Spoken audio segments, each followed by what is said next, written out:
সবুজে ঘেরা একটি ছোট গ্রামে মিঠি নামে একটি মেয়ে থাকত।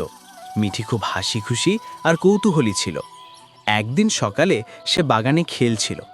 হঠাৎ একটি ছোট হলুদ পাখি উড়ে এসে তার সামনে বসে ডাকতে লাগলো। মিঠি অবাক হয়ে বলল, আমার সাথে বন্ধুত্ব করবে? পাখিটি যেন বুঝতে পারল।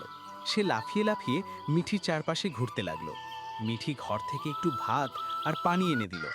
পাখিটি খেয়ে খুব খুশি হয়ে ডানা ঝাপটাতে লাগলো। তারপর মজারভাবে মিঠির চুলে হালকা ঠোকর দিল। আহা, তুমি তো বেশ দুষ্টু। পরের দিনও পাখিটি আবার এলো। এবার সে মিঠির সামনে একটি ছোট ফুল ফেলে দিল, যেন বন্ধুকে উপহার দিল। মিঠি খুব খুশি হলো। সে ফুলটি চুলে গুজে বলল, ধন্যবাদ আমার ছোট বন্ধু। প্রতিদিন সকালে পাখিটি মিঠির বাগানে আসতো। তারা খেলতো, গল্প করত আর হাসতো। ছোট মেয়ে আর ছোট পাখির সেই মজার বন্ধুত্ব দেখে গ্রামের সবাই অবাক হয়ে যেত।